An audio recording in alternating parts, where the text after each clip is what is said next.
काका का? ते मला माझ्या काकामुळेच किंमत आहे. मी नाही म्हणलोय का ते मला माझ्या काकामुळेच किंमत आहे. मी नाही म्हणलोय का काका का? ते मला माझ्या काकामुळेच किंमत आहे. मी नाही म्हणलोय का त्यांचाच पक्ष काढून घेतला, त्यांचंच चिन्ह काढून घेतलं. हे जरी निवडणूक आयोगाने दिलेलं असलं तरी जनतेला पटलंय का याचाही विचार झाला पाहिजे. अरे मग त्यांच्या धमक होती तर काढा ना पक्ष, कुणी अडवलं होतं? त्यांच्या धमक होती तर काढा ना पक्ष, कुणी अडवलं होतं? काका का? वाजता उठून कामाला लागतो.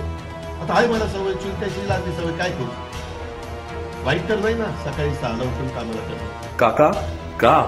काका का? काका का असं म्हणालात खरं. एकेकाळी काकांमुळे किंमत आहे म्हणणारा तोच पुतण्या आज त्याच काकांसाठी मात्र पोरका झाला. काकांमुळे मनमरातब मिळणारा तोच पुतण्या दिल्लीची लाचारी करण्यात मशगूल झाला. अहो, काकांमुळे तुम्हाला एक वलय प्राप्त झालं. अक्षरशः एखाद्या खड्यासारखं उचलून तुम्हाला विविध पदांच्या खुर्च्यांवर बसवलं. याची जाण तुम्हाला एकेकाळी होतीही, परंतु सत्तेसाठी आता दिल्लीच्या तख्ताची हाजी करून वेगळी चूल मांडली आणि आपणच वलयाची किंमत आपण केली. आपण कृतज्ञता सोडली ती सोडलीच, शिवाय कृतज्ञही झालात. जे जे निर्णय आदरणीय पवार साहेबांनी घेतले ते तुम्ही कधीच नाही घेतले.